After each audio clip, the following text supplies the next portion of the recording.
Merci, Monsieur le Président. Monsieur le Président, Mesdames et Messieurs les membres du Conseil de sécurité, bonjour à toutes et tous. Pour commencer, je tiens à remercier la Sierra Leone d'avoir convoqué ce débat public.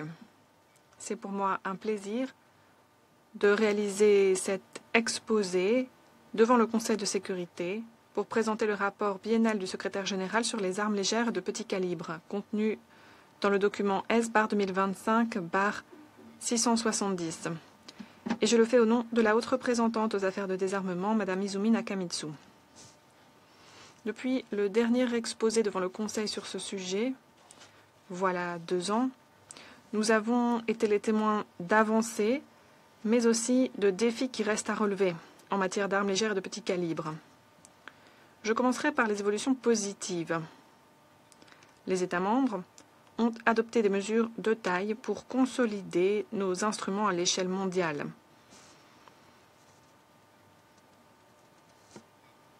L'adoption du cadre mondial pour la gestion des munitions classiques tout au long de leur cycle de vie en 2023 a représenté une réussite historique.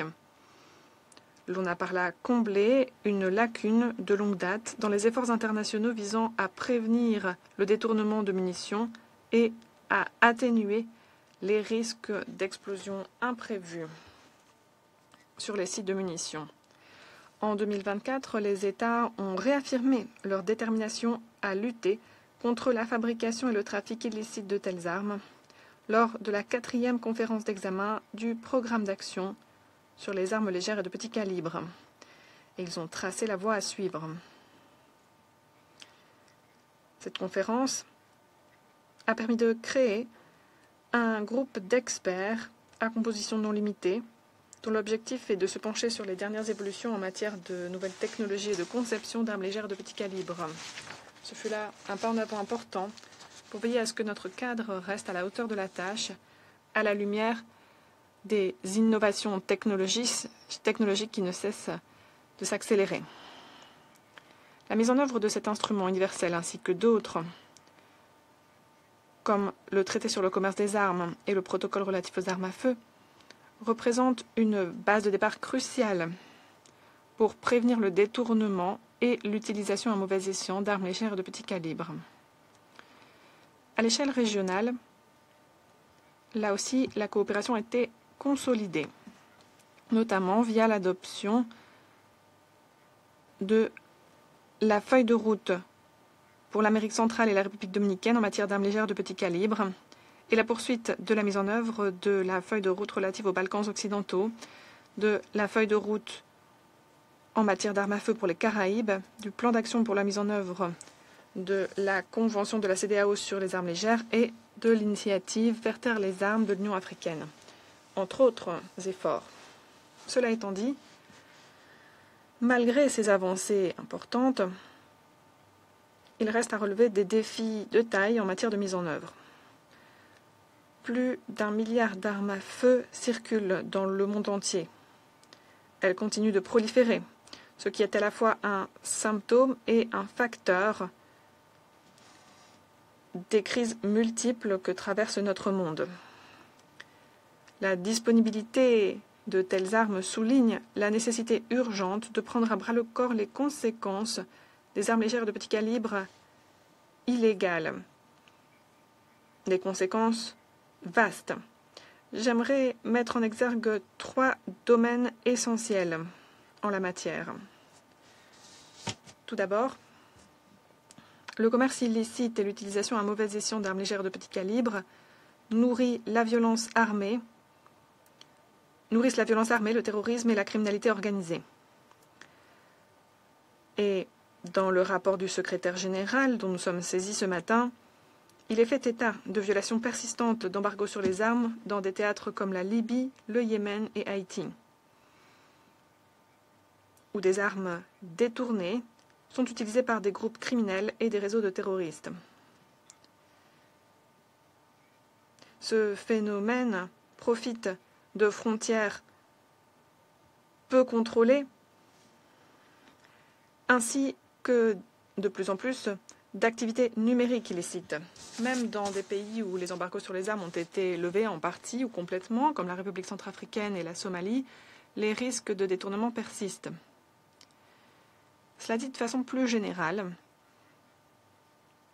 les armes appartenant autrefois à des arsenaux nationaux et qui ont été détournés ou détournés à un autre moment le long de la chaîne d'approvisionnement risquent toujours de tomber entre les mains de groupes armés non étatiques. Parallèlement, nous constatons l'essor de la production illicite et artisanale d'armes à feu. Aujourd'hui, par exemple, il y a davantage d'armes légères fabriquées grâce à l'impression 3D dans les marchés illicites, notamment en Europe occidentale ainsi qu'en Amérique latine et dans les Caraïbes. Dans la région des Caraïbes, la CARICOM a déclaré que la criminalité et la violence étaient devenus un phénomène de santé publique, alors que les trafics d'armes à feu connaissent un essor et ont atteint des niveaux de crise. En Haïti, des groupes criminels ont étendu leur emprise sur le territoire en utilisant des armes issues de trafic pour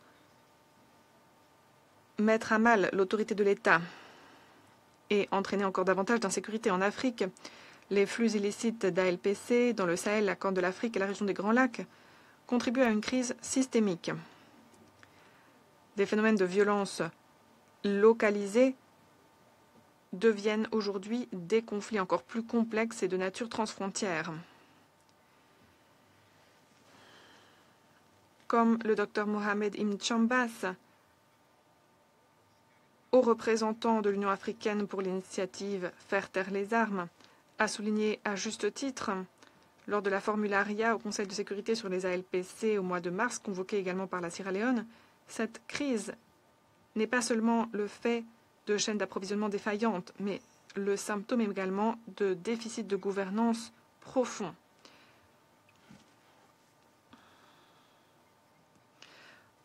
En raison des capacités limitées de certains États et de mécanismes de sécurité publique trop faibles, les communautés décident de s'armer elles-mêmes à des fins de protection. Et cela, en fait, ne fait qu'ajouter de l'huile sur le feu de l'insécurité.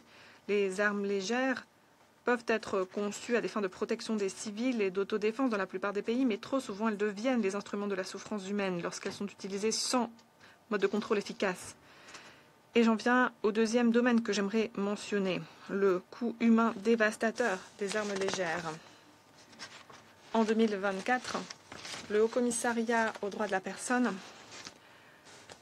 a enregistré au moins 48 000 décès de civils liés à des conflits. C'est une augmentation de 40% par rapport à l'année précédente. Dans certains théâtres de conflit, les armes légères ont été responsables de jusqu'à 30% des décès de civils. Parallèlement, entre l'année 2022 et l'année 2024, 88% des cas enregistrés de violences sexuelles liées au conflit impliquaient l'utilisation d'armes à feu. L'on peut prévenir de tels abus, mais la prévention nécessite de réaliser des investissements ciblés et d'agir de façon coordonnée et sur la durée. Ce qui m'amène au troisième domaine que je tenais à mentionner, le coût socio-économique de la prolifération des armes légères.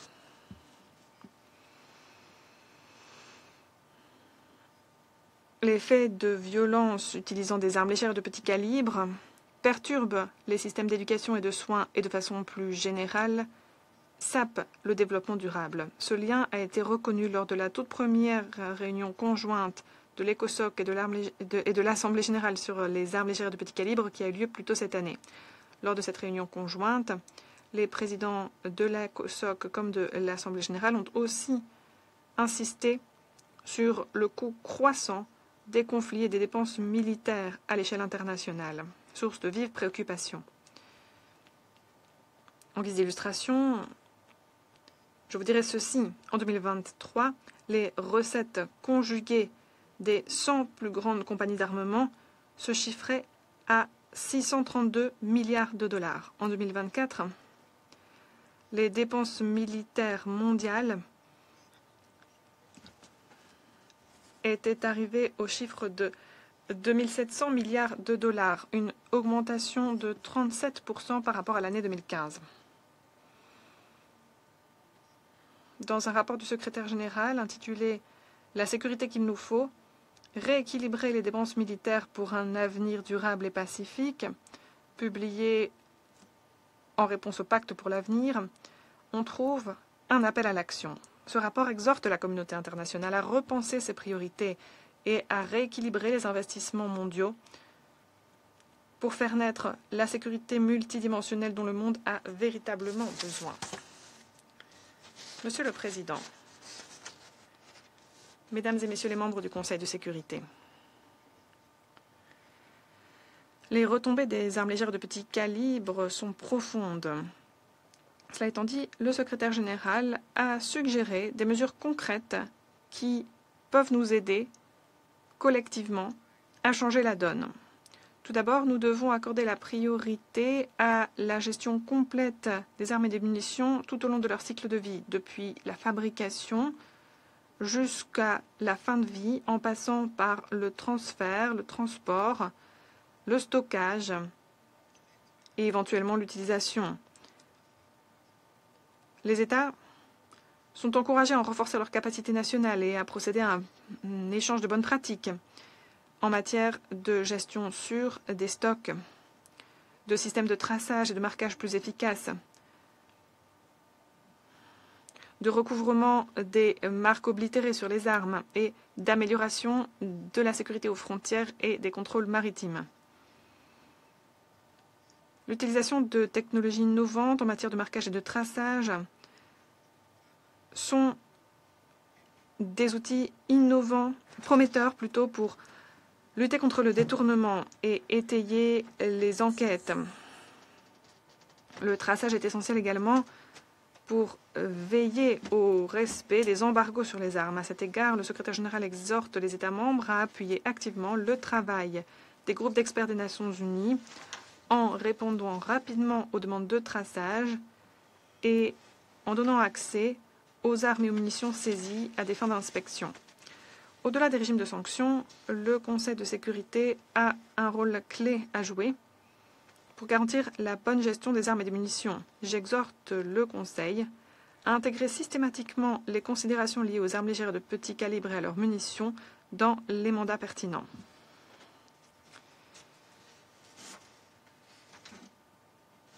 Cela englobe les opérations de paix des Nations Unies. À cet égard, la résolution 2616, adoptée en 2021, appelle déjà les entités de l'ONU à prêter main forte aux États dans la lutte contre les flux illicites d'armes, ainsi que lors des processus de DDR,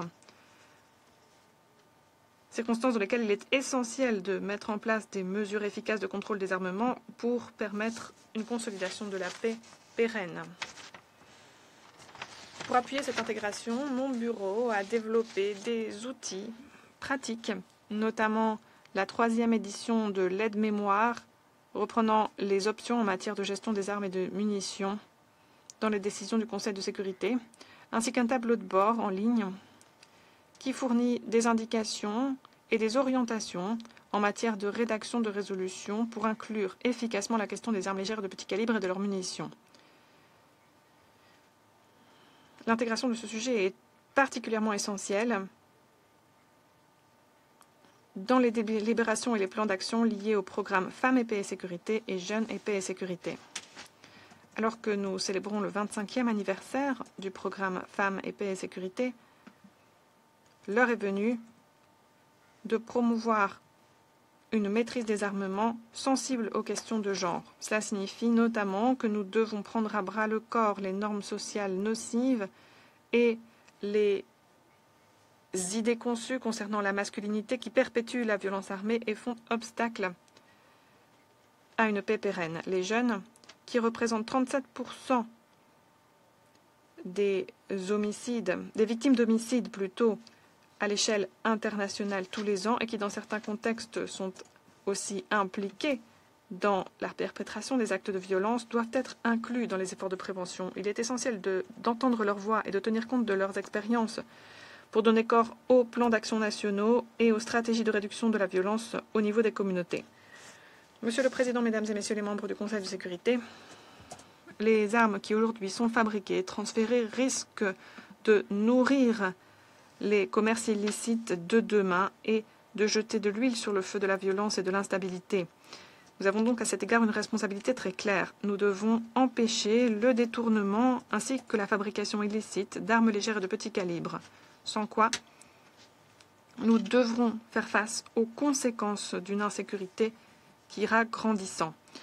Pour passer de cette reconnaissance de nos responsabilités aux actes, nous devons adopter des initiatives pragmatiques axées sur l'avenir, articulées autour de la coopération internationale et accompagnées d'une assistance technique ciblée.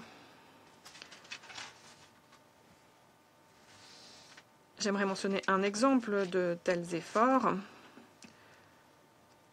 Le programme de bourse relatif aux armes légères et de petit calibre, récemment lancé, qui renforce les capacités et consolide la coopération transfrontière pour lutter contre les ALPC. Cette initiative est le reflet de l'engagement plus vaste nécessaire pour équiper les États membres des outils et des liens de partenariat dont ils ont besoin pour véritablement changer les choses. Le Bureau des affaires de désarmement ainsi que tous nos partenaires au sein de tout le système de l'ONU restent à la disposition des États membres pour les aider à mettre en place des stratégies efficaces, inclusives et durables en matière de contrôle